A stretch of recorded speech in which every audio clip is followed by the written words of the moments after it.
Hello, everyone. Welcome to Locked On Indians. I'm your host, Jeff Ellis. Today, we have a Cleveland crossover edition.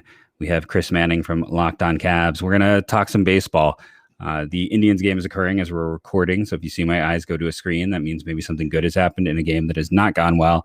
Quickly, before we dive into our conversation, I did want to take a moment and say that you're going to be listening to this on draft day. So remember that the Locked On Podcast Network is partnering with the Draft Network to cover the NFL Draft Live. Get insights and analysis from Locked On local experts and the Draft Network's national experts. Subscribe to the Locked On NFL YouTube page to watch their 3-day coverage of the NFL Draft. And I will say again, I love their mock draft machine. So go check out those guys and then subscribe. If you want to do a mock, it's the best way to just go through and fill slots. I find it relaxing, honestly. Maybe that's just being a Clevelander where I will do a full 7 rounds of picking every single team. And it's a calming activity for me. So go check that out. Watching a game like this one today, where it is in the fourth, 7-1 Twins in the lead is a day where you need a calming activity. Logan Allen, his third straight start, where I believe he hasn't gone 3 innings. This one, he went home run. I can't remember if it was a walk or a single. Or no, he has back-to-back home runs. Someone got on base. And then a third home run. Then he got 3 straight outs. It was looking good. Started out. Got 2 base runners on and then a wild pitch, and he was out of there. The Indians are on to their third pitcher already in this one. Something to watch. I pulled up at the alternate site. Scott Moss, Eli Morgan aren't pitching. Those are the guys on the 40-man. So if they're kind of stuck with Allen, the starters down there, Joey Cantillo, who I believe is one they need to add to the 40-man at the end of the season, part of the Clevenger trade. Kirk McCarthy, who was a 7th or 8th round pick, more of a depth guy in the minors, not really we're not sure if the stuff is major league level, but really good command, has missed bats. Juan Carlos Mejia, who has been on the 40-man for a few years, but has never hit AA. And Kyle Dowdy, who was a Rule 5 pick of the Texas Rangers a year ago. So if things aren't working out with Allen, not our best set of choices right now due to some arm injuries. Also, very quickly, touching on Oliver Perez, who is designated for assignment. He's pitched well this year. He pitched well last year. It is very interesting from the perspective that they're letting him go. It does open a 40-man spot if they do need to call up an arm to send Allen to the alternate site. So just something to keep in mind. But in addition, they're keeping Kyle Nelson. They're keeping Sam Henches. They are going with a bit of a youth movement. That is something you're clearly seeing here when they're deciding to keep those pitchers up over Perez, who isn't performing poorly. Now they need to open a spot because Nick Whitgren is back from the paternity list, and he was gone for like two days where they called up Nelson. So that is just things to note at the top of the show. Now that we have all of that out, thanks for sitting for the first 3 minutes. Chris, glad to have you on the show. No, man, it's good to be on. It's good to do a little Cleveland crossover, talk a little, I get to talk about a organization that, for all of its warts, which I know we're going to talk about, is a little more stable than the one I cover in the Cleveland Cavaliers in a lot of ways. So, it's good time. This game aside that's going on right now and everything there. Yeah, it is. Cleveland sports is a different levels of dysfunction. You have an Indians owner who lost his minority ownership partner and essentially can't afford to run a baseball team, doing the best they can, but that payroll is dropped. The learners, you can go, I always say, if you want to see behind that curtain, I think it was Seth Wickersham did an article like 3 years ago. That's the one to go see. And we all know about Dan Gilbert and kind of some of the circus stuff there. In a weird way, while Gilbert's willing to spend, which in Cleveland is nice, would you rather have the owner who's going to be that wild card, who's willing to spend, or would you rather be in the Indian situation where the owner isn't willing to spend, but just stays out of the way of the smart people? Yeah, I think it's an interesting question. I think you'd probably, like it's a cop-out answer, but I'd almost rather have like the version where it's like you're spending smartly because, like, I think in a perfect world, like the Cleveland baseball team could like pay people like at a high and like not have this consistent churn of players going out and continuing to sort of play the middle ground. I think that can be very frustrating to sort of see, even if you can understand why they do it.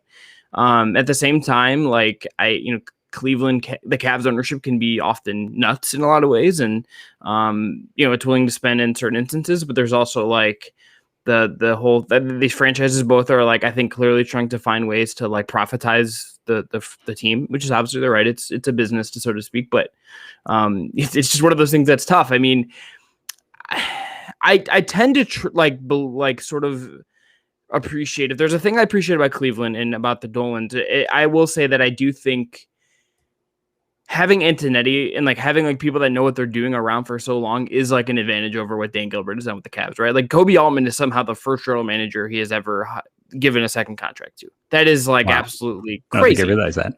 Yeah, it's a little crazy. And it's like not, Danny Ferry was there, and then, Chris Grant happened and David Griffin, and then Griff leaves because of, basically control issues. And Kobe is now the guy that like there's something that is hard to build if you're doing that, right? Like it is hard to have an actual functioning franchise unless you have sort of stable leadership, and culture is a little overstated, I think, especially within this egosphere. But I certainly think like having a brass that sort of can consistently make decisions and is able to have a stability in place to kind of make the moves it thinks amid circumstance, I think is at least kind of an advantage that you can do something with if you're willing to, go certain directions to do other stuff. But that obviously doesn't always happen. Yeah, it is. It's interesting in that regard that Mike, I'm going to butcher his name now because I didn't look it up ahead of time. Mike Chernoff had the chance to go to the Mets with Cohen and kind of have the opposite situation to what he has with the Indians, and chose to stay. So there is, you'd rather see the happy medium for sure. With a team like the Indians and the way baseball is set up, how much do you think that roster churn hurts their ability to grow the fan base or even to keep fans in there? Whether or not they could keep some, the chance that they would keep a Lindor is incredibly low. Like he was going to be a guy that small market teams don't get to keep. So how much do you think that just hurts the sport and hurts like a team like Cleveland?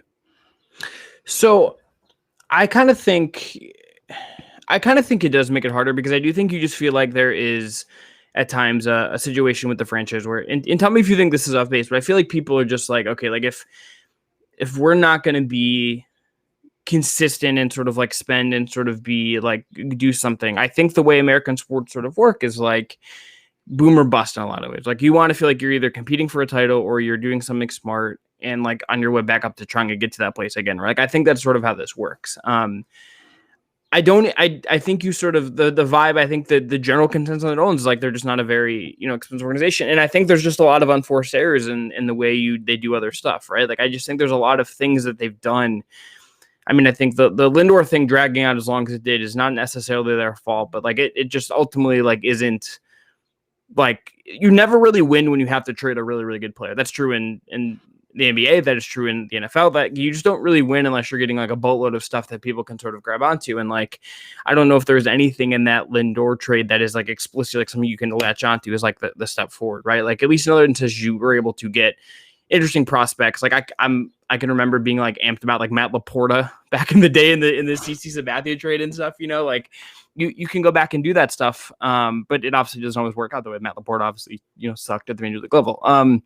But I do think there is just like it's tricky, and I think there's like maybe it's also just one of those things where like I wonder if there is like, there's always like the talk about like attendance, and like it is hard probably to get people to go on the weeknight, but like how much of it is just like disengagement with the product, how much of it is like the lack of like I don't necessarily feel that there's like the civic connection with Cleveland in the way that there is like the Browns, and the Browns sort of have caked in advantages. I think the Cavs can suffer from sort of the same thing, but I think it's tricky. I mean, again, like I don't think like the way the Lindor thing plays out helps anybody. Like it just makes it hard for everyone to sort of function and be an organization that people want to, I think, get invested in. I mean, I would argue the name change is sort of that way, and then I think like there's just a bunch of things you can point to, I think, that make it complicated. But I mean, you also saw like when they made runs, like the city was nuts, like when they made World Series runs and they were deep in the playoffs. Like the city did really respond, but I wonder, it's very telling that like you can't sustain. Like support is always going to dip when you're not at your best. But I there's something to be said that like when things are a little off, and yes, there's limited crowds and stuff now because of COVID and everything, like there's not quite that all buy-in that you would sort of want to see, I think, ideally. Yeah, it's, baseball is weird where we don't really know the books and we don't know everything. Is the only information we get any year is the Atlanta Braves because they're publicly owned or publicly traded. That's it.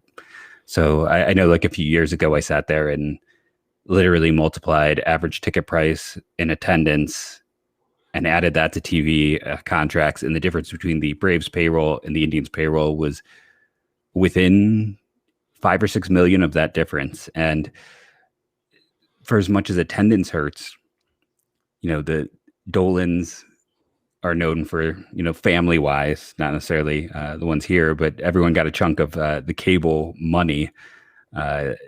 And what's killing this team more than anything else, pardon me, is the fact that they signed a terrible TV contract, that they have one of the low rung ones here. Now, they made their own network for a year. I remember this because I had some articles appear over on their sister site. Anything I wrote that was extremely ownership friendly, like I wrote a big thing about attendance, all of a sudden showed up over there. So that was interesting. But they essentially made a network for maybe 2 years, might have just been one. And they got $40 million up front for that network plus their contract. Now, the yearly contract, again, is bad, but it's one of those things where they didn't read the market well, and that hurts the team. And then, of course, as they're kind of at their peak of attending, we don't know exactly how much the minority investor, who I don't know why I talked about him so much and I'm having a blanking moment, who's now the owner of the Royals, we think maybe 30%. You can just see the minute that he left that that payroll has sunk and sunk and sunk to where they are one of the lowest rungs in baseball. And it's that I think might be more frustrating than trading Lindor himself. Actually, we'll take a quick break here, and then I'm going to give you a choice of 3 players based on stats when we come back and see which player you would pick from this group in the early going. It does wait. Tie to Lindor. So we'll take a quick break and then we will jump right back in. Today's sponsor is BuiltBar.com in the first segment. I am someone who is on my 4th or 5th order. It is a fantastic product. Same. Yeah, I just keep going back, and I get bored with things, and I do not get bored with Built Bar. They always have fun flavors from that they pop up here and there to try. Everything there is great. Like, I liked their old formula fine, but the new formula is even better that they instituted over the summer. When you go to BuiltBar.com, you want to use the promo code LOCKEDON15. That 15% off is the same discount I get as a repeat customer. So take advantage of that. Like I said, get a mixed box, see what you like. I know in the baseball chat, someone was like, their favorite was raspberry and they were upset when they lost. Not to ding raspberry, that's my least favorite. So I was like, the one I don't like is someone else's favorite. And I think that also says a lot about just the item in general. The bars, I've talked about, I'm gluten-free. Most gluten-free bars are rocks. These are nice, easy to eat.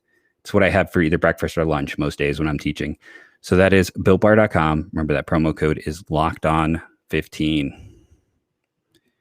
Okay. And since I said okay, people know we're back from break because I can't break myself of that terrible habit.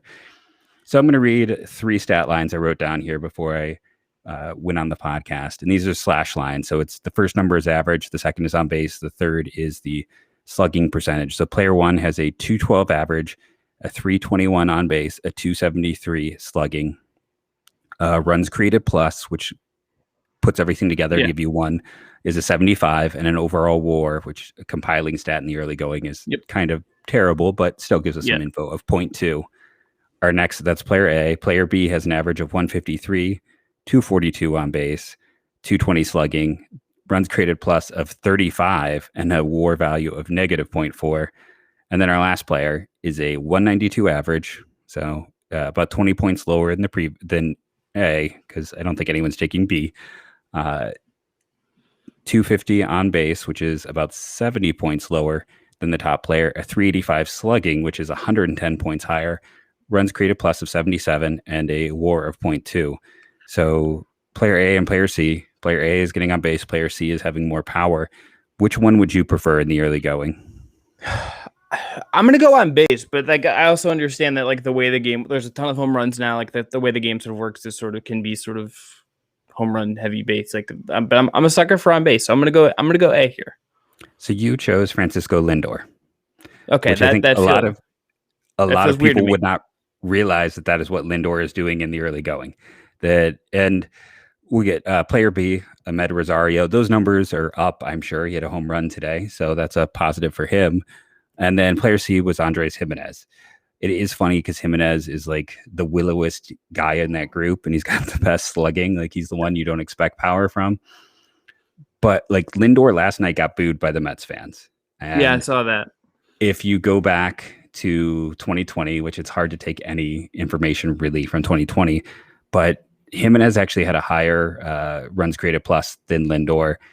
Lindor admitted to being a little out of shape last year, and he's continuing to get into this year so far. So I know everyone's upset about Lindor, and if you expand that trade even more, Carrasco hasn't pitched this year due to injury, and that trade did bring the Indians Eddie Rosario, who currently has a 0 WAR value, but might have just done something in this game as he's clapping hands with people and the Indians have a new run. So he's doing positive things. But if they hadn't done that trade, Lindor's value would be shot if he had done this. Carrasco wouldn't have any value and there'd be no Eddie Rosario. This team would be worse without the Lindor trade. As crazy as it is to think about, with all of their struggles, there is no way they're not worse if they had held on to Lindor for one more year. No, I wonder if they did the trade too late ultimately. I agree with that 100%. Like I just wonder, if like you just get ahead of it, you do it because everyone knew it was coming is the thing, right? Like it's not like there was like a sliver of hope that anyone actually believed that they were going to like re-sign him and build that way. Like it's sort of like assumed that he was just going to get traded at some point. Like Zach Meisel from The Athletic was like, would repeatedly just like joke about like I can't talk about this again. Like, it's just like, you're going to keep asking me about this. And it's insane. I just kind of, I wonder if they did it too late. And I don't know. It's like, it's sort of impossible to know what maybe the offers were at the earlier stage. And I guess I sort of understand, like, if you're trying to still like try and win a World Series, like maybe like you can tell yourself, hey, like trading Lindor is sort of like a way to not help you do that. But I just wonder if you did it too late. And I wonder, I would like to like visit the alternate reality where like they traded him 6 months earlier to the Dodgers, or pick whatever really, team that would have been willing to do that. Right. Like I wonder what you could have gotten depending on the situation. It's impossible to know, but like, it's one of those things you just sort of wonder if you held on to the asset too long, if you were going to go that way where you had to kind of trade him. Yeah, no, I agree with that. A quick programming note. I had the wrong Rosario that's what happens when you're not really looking at the game. It was not Eddie, it was Ahmed who had the good moment there. So he's having himself a really strong game. Maybe we want to go with player B. But I agree. It's one of those things. You look at the Dodgers trade, Alex Verdugo has some baggage. It's not one of those things that's been like hugely broadcast, but you can easily Google and find the stories. The prospects, Dieter Jones. Nope, that's a spoonerism. Jeter Downs is a rising player and higher than anyone prospect wise currently that the Indians got in the deal. The prospects, the Mets had a very shallow system, and the Indians didn't get any of their top 10 prospects, which says enough. So the Indians essentially got 2 interesting lotto tickets and a failed prospect who 2 years ago was at least a league average bat and a huge athlete, and then a guy who Jimenez was the star of the show. That's what this is all about. He had held his own at age 21 in the big leagues and was on par defensively. So, but I agree. You look at that Dodgers deal where they got not a guy coming off of 1 year, but a guy with like 2 good years in the majors who is a proven outfielder plus prospects. And again, you look at the Dodgers, that's Corey Seager. Now they're saying he might be the highest. There's so many shortstops that are free agents at the end of this year that he might get the biggest contract because he's bounced back. Before that Betts deal, Seager was a question mark at short. The talk was they'd have to move him if they got Lindor. The Dodgers still had all those pieces. Like that was probably the sweet spot. And you have to think with the years of control, what they could have gotten. And then you turn around and you come to where they did that trade. after the COVID season with everyone tightening belts, at least in the early Yeah. going. The monetary half of it, the fact that Lindor was owed $19 million, and I've said it many times, I honestly think Carlos Carrasco was either free or part of that deal, much like because the crazy part is not only did the Dodgers trade for Mookie Betts, but they also agreed part of that return was taking on David Price's horrible contract. And Carrasco was the price of this deal. Now, not to that degree, but he was in there as a very similar piece because the Indians needed to cut a few dollars. And they did reinvest some, but not all. But yeah, it's the timing on that one was just, they waited a second too long. And, to me, maybe more the humor was it just kept adding more shortstops. I don't know how many shortstops they're going to have. I understand the logic. The NFL draft this week, I've always said shortstops are the quarterbacks. They always rise. You always need more. But it's one of those positions where, they're loading up for, I don't even know what they're going to do with all of these players, unless it is, where the Jose Ramirez trade is probably within the next calendar year from this, maybe from July. I'll give them that much time. I think next July is probably the point. Maybe they feel like they'll move one to third. Heck, we have a shortstop playing first base today. They're just going to field a team with 9 shortstops is what it's going to become. It's going to be all shortstops all the time. And, maybe they'll bring back Austin Adams for any of you deep fans. He was a shortstop before they drafted him, who was a reliever who threw the most hittable 100-mile-an-hour fastball you've ever seen. Like he didn't stick in the majors for very long. It was very straight, but Austin Adams, I remember that. Not to be confused with Austin, I believe, D. Adams, who was with the Angels and led to a lot of confusion. But that is the fun of baseball, is some of those confusing players. I mean, Jose Ramirez was always the other Jose Ramirez as a prospect. That's kind of the funny to go back. Again, I don't know how deep you go, but there was a pitcher with the Yankees who was the good Jose Ramirez. I have an uncle who is a Yankees fan because he's from New York, and he'll text every time Clint Frazier does something good. He texts me about it, which is very insulting on his part. And I think the only reason he has a Twitter account is what it is. So far this year, not a whole lot of it is what I'm. Well, the catch they had the other day, and then him wearing the 77 thing. Why he's wearing 77? He had like a very good joke out of which respect. No. But yeah, no, that it's the humor. I mean, that's the thing. This Indians team in its current form, Shane Bieber was never a top 100 prospect. I mean, the whole pitching staff, neither was Kluber, neither was Clevenger at peak. I mean, Bauer was a high pick. Carrasco was, but I always talk about this. Carrasco was a guy who his prospect time with the Phillies, it was like a declining graph, and then he got to. I'm not on screen. I'm trying to like watch myself with the pen here, but it's. I remember when he started hitting people in the majors, and people wanted to cut him. Like that's it. Yeah, they've been surprisingly successful with guys who are not the biggest names or biggest prospect rank. I mean, you can even go back to when they traded Bauer, and Taylor Trammell was the big prospect who went from Cincy to San Diego. Essentially, the Indians traded Bauer for Puig and Trammell, and then traded Trammell for Reyes, Allen, and Victor Nova. And then a year later, the Padres traded Trammell. And if you look at his stock, it's just been this decline pretty steadily.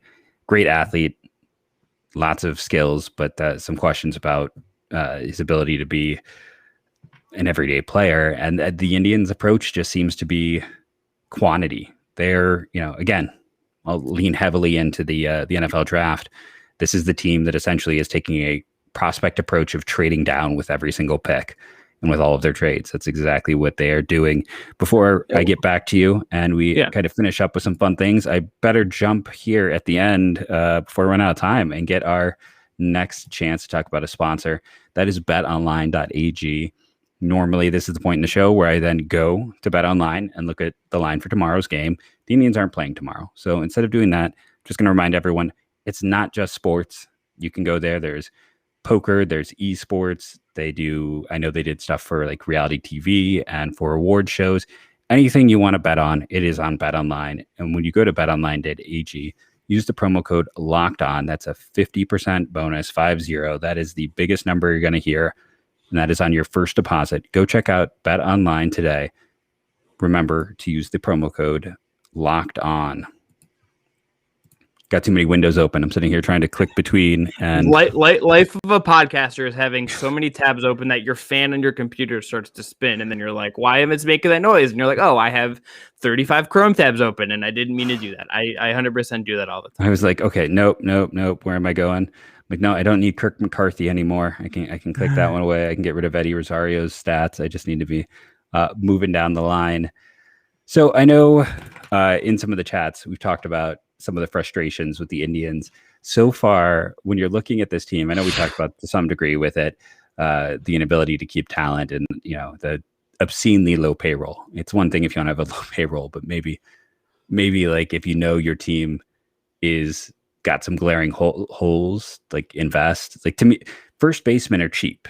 CJ Cron hit 30 home runs and got cut. You can always find a first baseman. They're cheap. They're not expensive to add. They decided to not even try. And I think that is where some of the frustration, like, it's a hole, it's an issue, but let's ignore it and hope we can pave over it with whatever we have on hand. Because it's not like they're just running Bowers. It's like they're also hey, let's try Chang.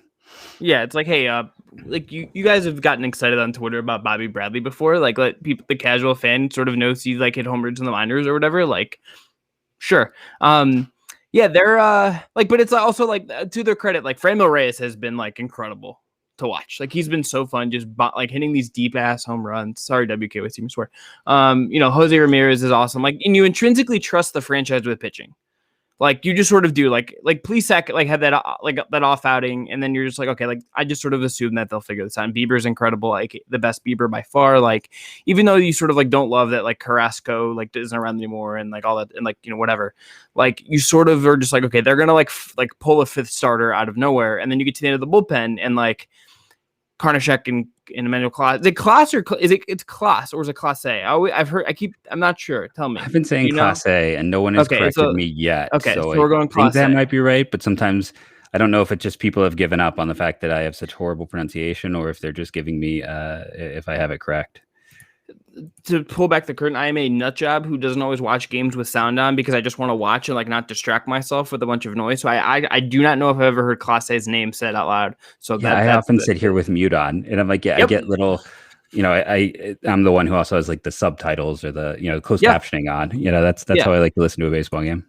Yeah, I do this with basketball. I don't do it with football, but basketball and baseball, like I will watch sound off maybe a little bit of like ambient music just to like to create like a nice serene sporting environment. But like the back end of the bullpen's fun. But yeah, the first base thing is bizarre. I think the outfield stuff is bizarre. Like I didn't get the whole Naquin like thing where he was just like hitting homers. I'm like, okay, this isn't real. Like I don't believe that this is like he's suddenly like great because he's in a different situation or whatever. Like that stuff is I think quite silly. But yeah, I think there's just glaring holes. And again, like I am sympathetic to like COVID, like with the Lindor trade probably made like harder than you would have. No one was predicting the pandemic was coming, right? Like no one was like, okay, there's a pandemic coming in March and like we got to do our moves before teams can catch up. Like I sort of understand like that wasn't a thing, but I think like even just finding like a minimum, like as you alluded to, like there's real first basemen are cheap. You can go find them and like just plug them in for a year and figure it out. And then like maybe you do something in the offseason or maybe you just continue like that becomes like your like running back thing where you're just like churning through them at low cost and you don't like overinvest in that position because it's just not worth it for whatever reason. But it's like it's also just like there is like the core of like a fun team. Like Franmil Reyes is incredible. Jose Ramirez is incredible. Like you have pitching, you have the back end of a bullpen, like sir, I think the other thing that I was alluding to when what you're referring to when we were talking about this is like some of the off-field stuff like honestly drives me a little nuts. Like the wishing Omar Vizquel happy birthday on a broadcast is a choice. Is a choice. It's bad optics. Like on a team that tries to go out of their way to like not bother or offend, like the best thing is to just say nothing. Because how many fans honestly even know it's his birthday? How many people are like, why didn't they wish Omar a happy birthday? Not like 4 or 5. It's not gonna right. Like Karnashek, like people have the freedom to have their opinion, but like comparing like vaccines to like the Nuremberg trials is a choice. And using a bad quote that drives me nuts. Like it's do your not research. like just like don't like rely on don't like just don't do that. And look, like the whole name thing is like it is what it is. I just think you look at like what the Washington football team did. If you're gonna do it, just rip the Band-Aid off and like you're gonna be fine. Like if anything, you're gonna have people buying more merch because you got something new.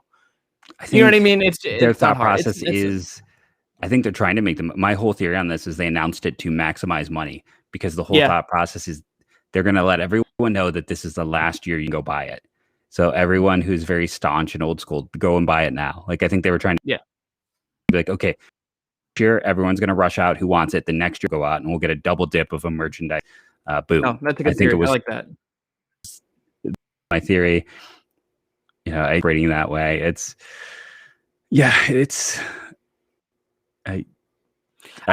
think they just make choices. I think they make choices that are just like a little peculiar.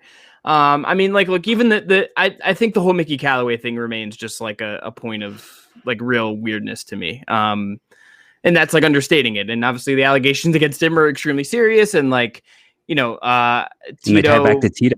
I mean, that's and like, look, I've had this discussion with folks, like privately about like how like you know what everyone at your work does, but I'm just like, look, like if part of if you're gonna give quotes that are like he's a great guy when he gets a manager job, and this is sort of like you're sort of tying your reputation to that in some way, and that is a choice. Like there are these choices that I think kind of color it a little bit, but.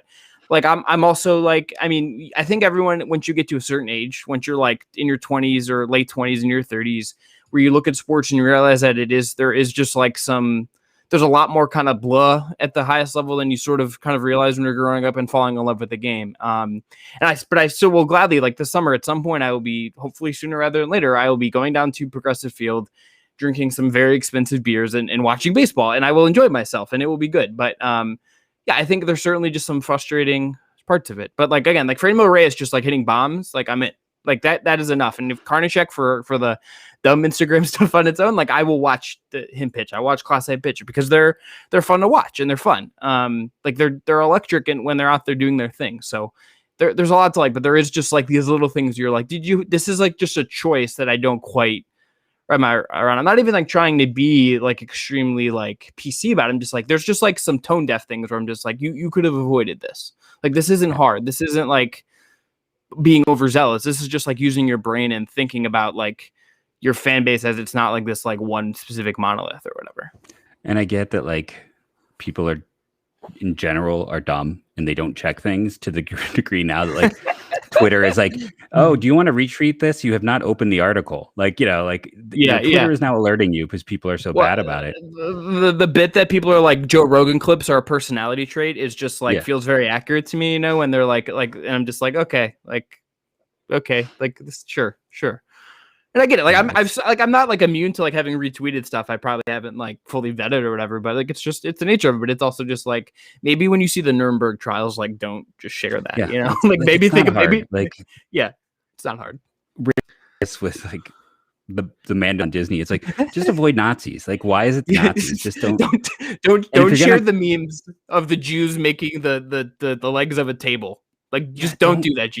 Don't do that. Please don't. Stuff. It's like, let's just put Nazis to the side. A and B, do your research. And with Omar, it's just like, just don't say anything. And I think with Tito, the part about that with Mickey that was like the most, I mean, there's a lot of parts that were bothersome, but like the fact that Tito called like someone's husband on behalf of Mickey Callaway to help it go away. Like that's where you're like, okay, so this is kind of we're not, and then that part of the story, I mean, because that story was so atrocious and so bad, that kind of got forgotten or like rolled past. It's like, no, he's got a degree of complicity. Now, I mean, I know the defense right away was like, well, I was just trying to help a friend and I thought it was, and that story it seemed like consensual on all sides.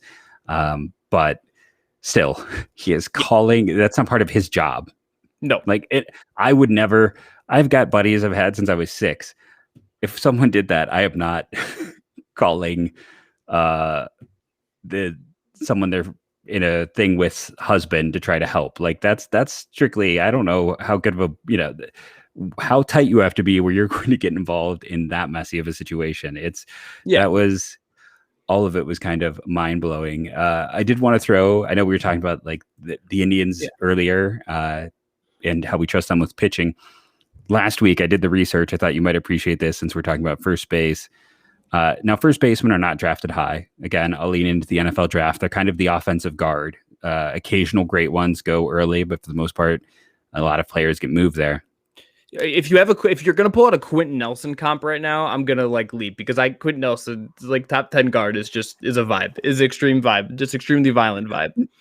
Well, and it's like Adrian Gonzalez was the first overall pick in the draft, and it was a bad draft, and that was a great pick. Sometimes if you can find, and like Quentin Nelson might be the best lineman in football, so same thing. Like Zach Martin was early teens, and that's fine. Like if you can find great, you can find great. Now, I'm not saying you shouldn't, but maybe the Indians shouldn't. So here are the last 5 players that the Indians drafted and signed, which is an important distinction to make in any draft round to make it to the majors with the Indians. So not someone they gave up on and he made it with another team. Bobby Bradley in 2014, Jordan Brown in 2005, Michael Aubrey in 2003, Eric Crozier in 2001, and then Sean Casey and Mike Glavine in 1995. And again, drafts are at points 50 rounds, more than 50 rounds. They had a lot of first rounders. You know, Bo Mills was a first baseman who never got to the big leagues. They've had some other guys, but that is, and even like recent picks, like they gave, when I was doing research and doing like the greatest draft pick in each round for the Indians recently, like Ulysses Cantu was one of the 3 highest paid players ever in, I think, the 6th round. And he's never posted an OPS north of like 680 in his like 3 or 4 year career.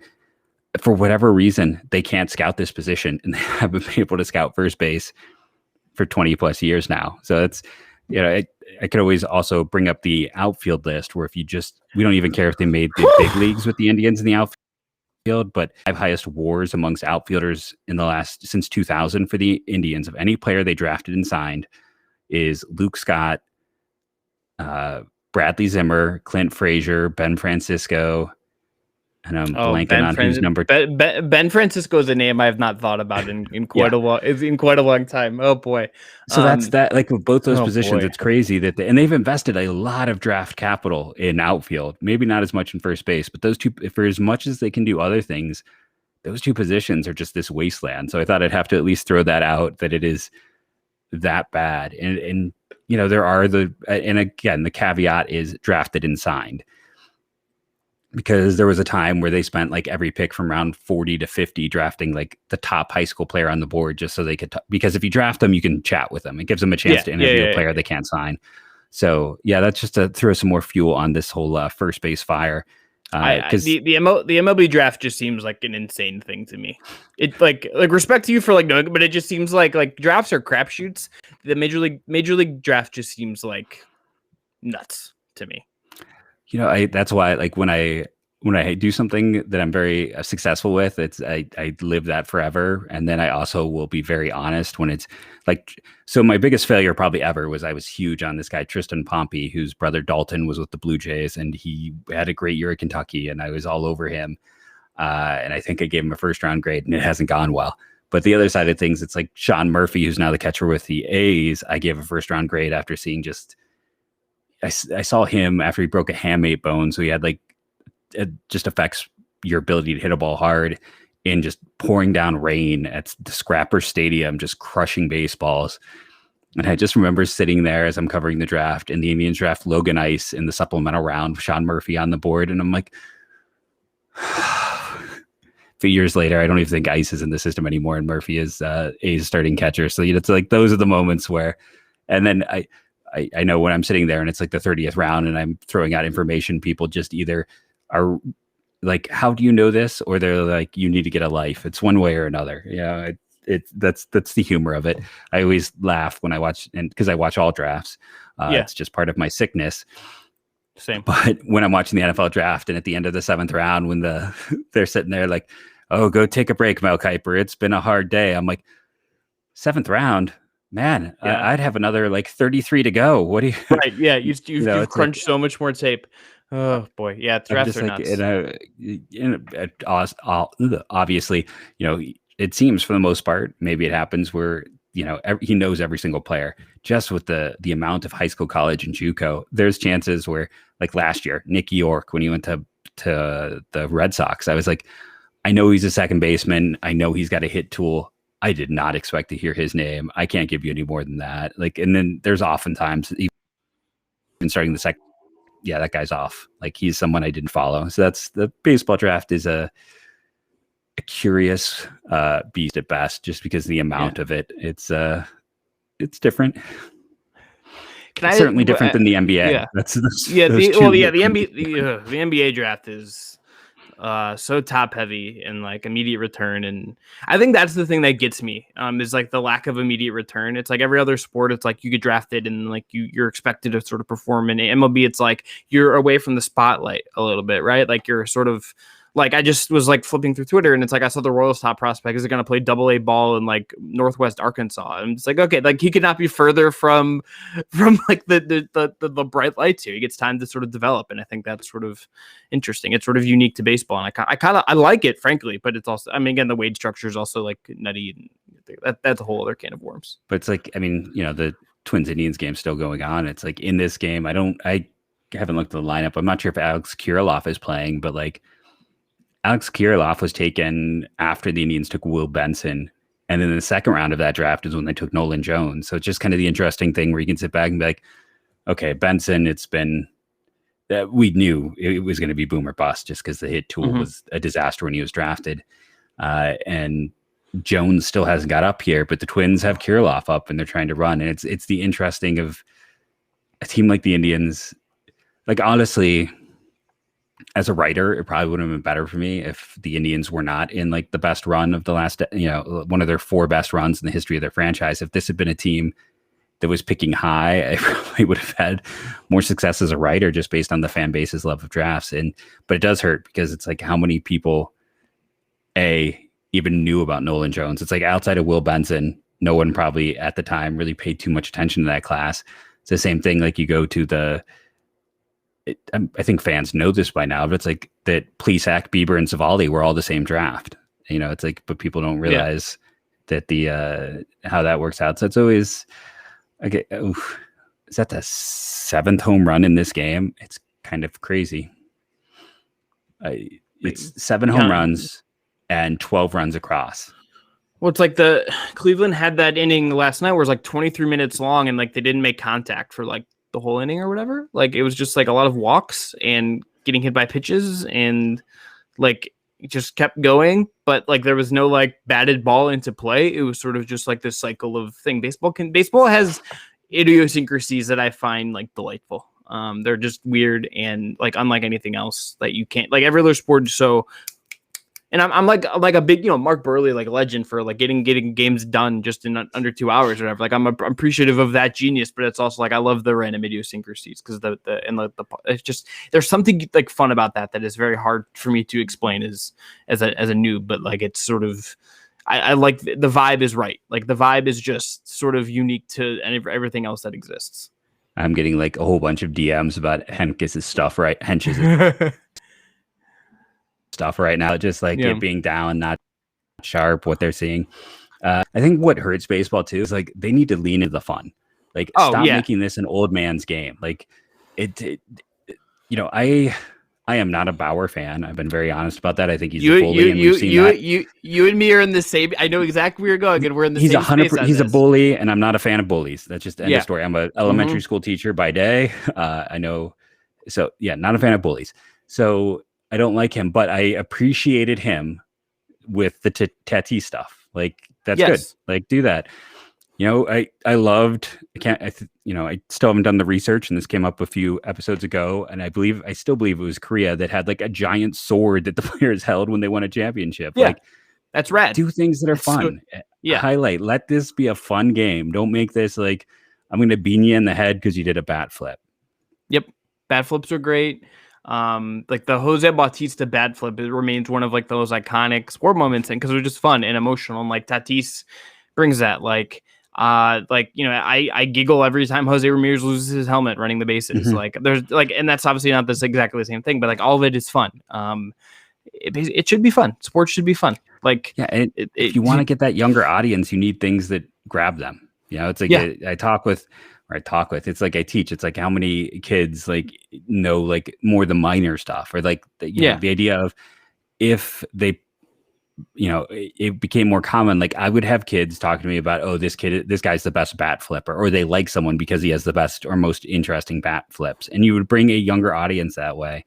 I would also love to see them partner with someone like Nickelodeon, like the NFL did, where it's like, I think that is valuable. I think there's a way to show baseball and have fun with it. And like, I know everyone hated the light up puck, but you could do for kids. Like as a kid, I loved the light up puck in ice hockey. Yeah. I thought that was a really fun idea. Yeah. Make the ball light up and do like a kid's version where it's like the harder a pitcher throws, like if you can somehow time, I mean, by now it's like, imagine if the ball like looked like it was on fire when it got to the plate. Like, you could so easily make this something that is interesting and fun for kids. And unfortunately, I mean, this is still the same sport that has arguably one of its top 10 greatest players of all time playing right now in Mike Trout, and they don't know how to market or sell him.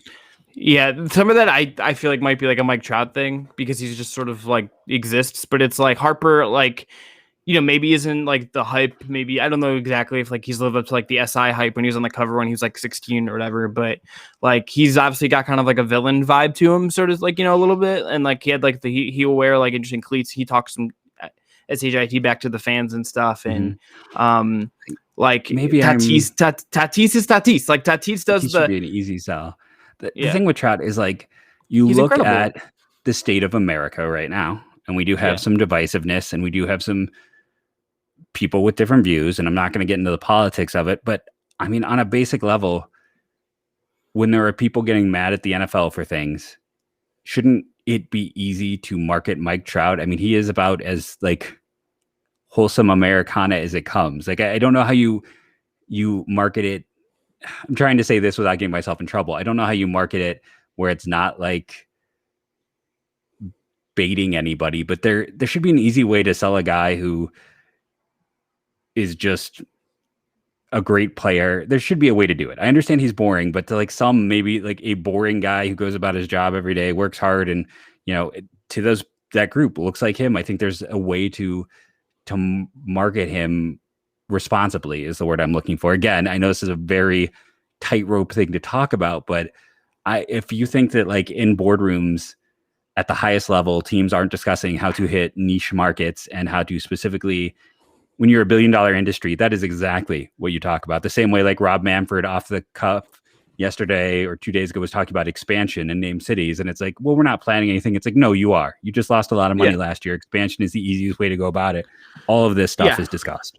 Charge $2.2 billion to put a team in Montreal or wherever, and like let's do this. It's not hard. I'm with you. I'm gonna ask you this before we kind of wrap up here. Right now, Cleveland, they're gonna be 11-12 after today. Yeah, that's third place in the AL Central, ahead of Detroit, ahead of Minnesota, behind Kansas City, behind Chicago. They have the series coming. Best record in baseball. Did not like all the baseball preview content I consumed. No one was like the Kansas City Royals who got Carlos Santana. I want Carlos Santana. Lindsey Gottlieb's son, Cavs assistant coach Lindsey Gottlieb's favorite young son's favorite player is Carlos Santana. He still wears the jersey that they bought him last year, which is wonderful. He's one of him and Carrasco. I'm going to root for them wherever they are for the rest of my life. With you. Is this team meeting your expectations? Not meeting your expectations? Like, what are they? Like, I have 11 miserable Cavs games left to watch before I can dive fully into baseball and like let it consume me as like just a fan. How should I feel? How should I feel right now? So again, I'll go back to our sponsor Bet Online because their line was 81.5 games, so a 500 team, and they do more research than I do. My whole argument for this team and the fact that I thought they were built to try to contend for a wild card. I thought 86 to 88 wins. Because their lineup was just awful, and you go out and the drop from Lindor to Jimenez in terms of what they had last year was not huge. You add Rosario, you hope that Nolan Jones is coming up at some point this year, and he can't hit lefties to save his life, but against righties, which is what you're going to face mostly. I mean, he's going to be I don't know if I want to say as fun as Fran Mill, but he could be like baby Fran Mill. I'm in. It's like a similar like big home runs, long swing, he's only like 6'2", but I mean, I'm 6 feet tall. But when I stood next to Nolan Jones in the minors, I felt like he was like 6'4". He's just one of those guys who feels big. I thought there'd be bullpen is done well, and we'll have to see. I think just right now, what do you do with the starting pitching? Bieber is great. Plesac has been inconsistent. Savali's been solid. McKenzie is only going to throw like 120 innings. Logan Allen has been not good. Their next group of guys up, it's like Quantrell, they'd have to stretch out. As Moss and Morgan were kind of their next two arms. They're both hurt. And that could be where it comes apart. I still think they always start poorly. They're going to beat up on bad teams. And again, I'm going to right now I might recalibrate to more like 85 wins, and I don't know if they're really going to be in wild card contention. But the Indians, people are probably sick of hearing me say this, were ruined by 2016 because that's the year they should never have made the World Series, and they made it. And I understand the playoffs are a crapshoot. Everything we've seen agrees with that idea, but they've taken that too much to heart. Their whole approach is to try to squeak in and then see what can go from there, because their entire rotation almost was hurt that year, and they somehow made it to the World Series and nearly won it. And I feel like the kind of shadow of that season in a way hangs over everything, where the whole point is just like, we just have to be good enough to sneak in. So I think you're looking at a team that is right now, this is as bad as they'll look, because they also they have too many talented players in the minors. I've mentioned another thing people are sick of. They have like at least 11 guys that I think need to be added to the 40-man at the end of the year. So that's a ton of young talent.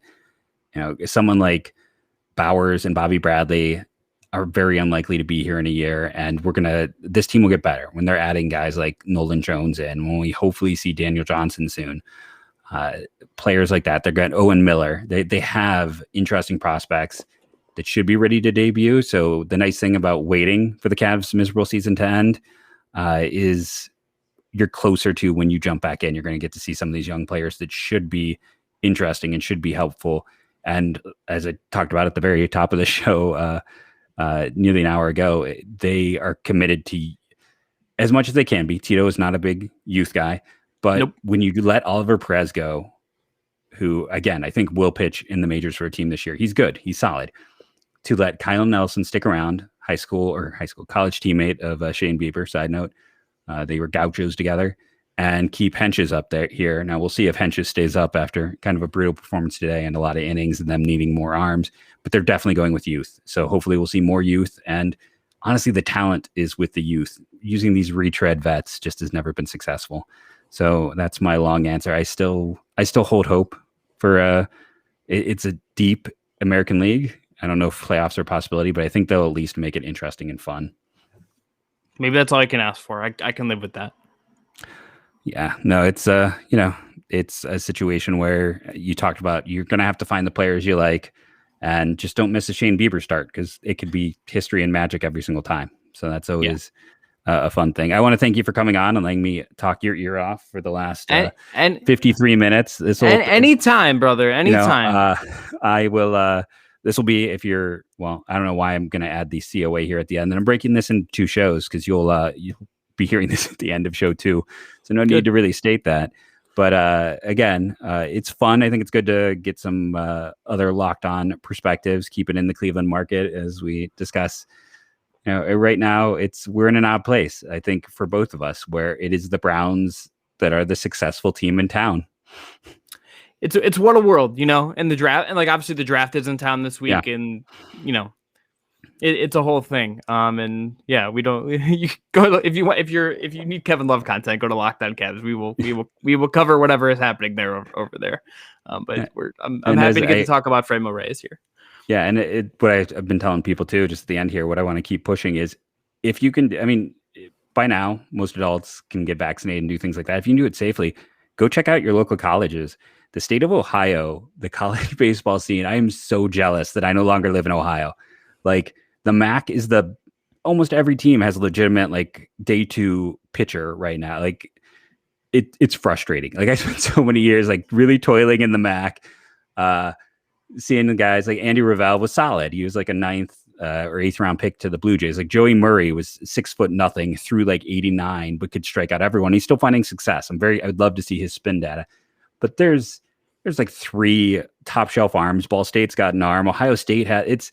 So if I'm just going to continue to throw this, like if you're at all intrigued by some of the draft stuff I talked about, if you want to go see some good baseball and you're annoyed with the Indians right now, I highly recommend go to Kent, go to Ohio State.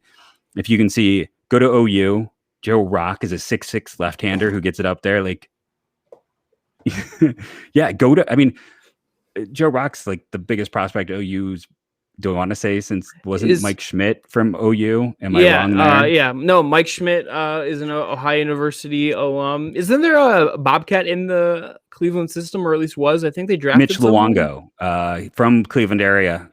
He had a rough junior year. Like he was the guy who could have gone higher.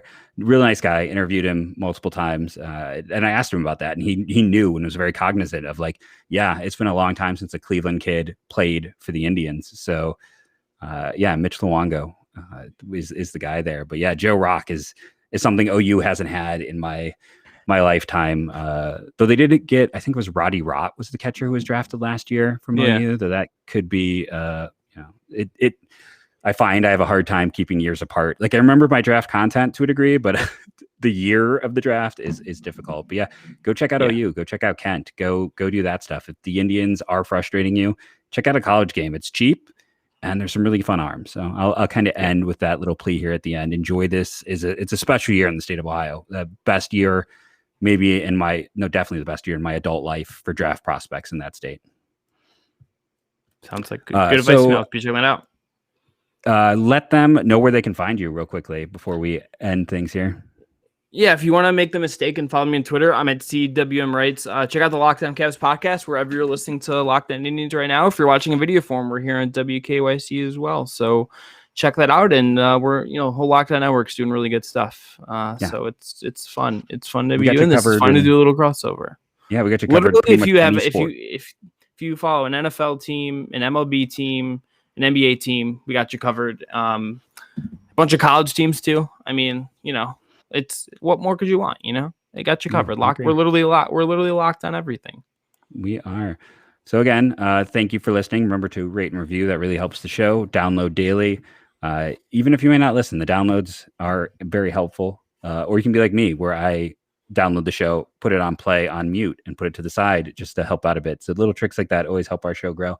I want to thank all the fantastic fans who have made we're approaching 500 episodes. Great. It's hard to believe 500 episodes of, let me know if you've listened to all 500. I want to hear who that 2 people are who have done that.